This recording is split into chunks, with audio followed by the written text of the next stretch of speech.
Anong ulam nyo ngayon? Nag-iho kami ng pusit at ng liempo. Tapos yung pusit, ayan, nilagyan namin nung laman sa loob, yung merong kamatis at sibuyas. Liempo naman, nung pagkaluto, hiniwa-hiwa namin ng ganyan. Tapos nilagyan namin ng sili, sibuyas, konting suka, salt and pepper para naging ganyan siya. Hindi ko na rin matandaan yung huling kain ko ditong pusit na inihaw. Dati sa Tondo, mabibili mo lang to sa kanto. Dito, mahirap siyang hanapin. So, ikaw talaga gagawa. Meron akong kwento, pero hindi to kwentong pusit.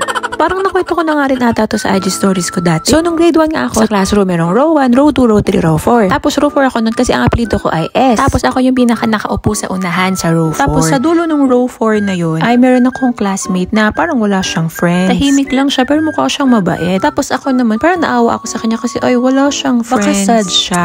Tapos, sakto naman, meron pa exam si teacher. So, grade 1 pa lang yun. Ang gamit ata namin papel, yung parang crosswise. Tapos, syempre, grade 1 nga, naka-pencil pa lang, hindi pa pwede ang ballpen. Tapos, sa isip ko nung grade 1 ako, parang meron akong kailangan gawin na tulong para sa kanya kasi parang malungkot siya. So, nung sinabi ni teacher na, okay, pass your papers, syempre ako ang nasa unahan ng row 4, so sa akin mapupunta lahat ng papers. Ang ginawa ko, binura ko lahat ng sagot niya. Tapos, pinalitan ko yung sagot niya na kagaya sa sagot ko. Katuwad akong ganyan sa armchair kasi parang hindi makita ni teacher. Tapos, pinasa ko na. Hindi yun alam nung classmate ko kasi parang ano ko yun, good deed ko sa kanya, ganon.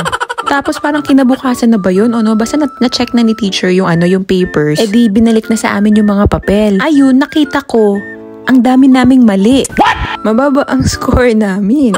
As a bidabidang person ng grade 1, ay very wrong talaga in so many levels. Ayun, hindi ko na sinabi sa kanya. Hanggang ngayon, hindi niya alam na merong siyang classmate na binura yung mga sagot niya at mababa ang grade niya. Ayun, hindi na ako nakaamin. Nag-pray na lang ako, nag-sorry ako kay Lord. Ang lesson dito ay wag tayong bida-bida at wag tayong mag-assume. Wag gagayahin. Yun lang, bye.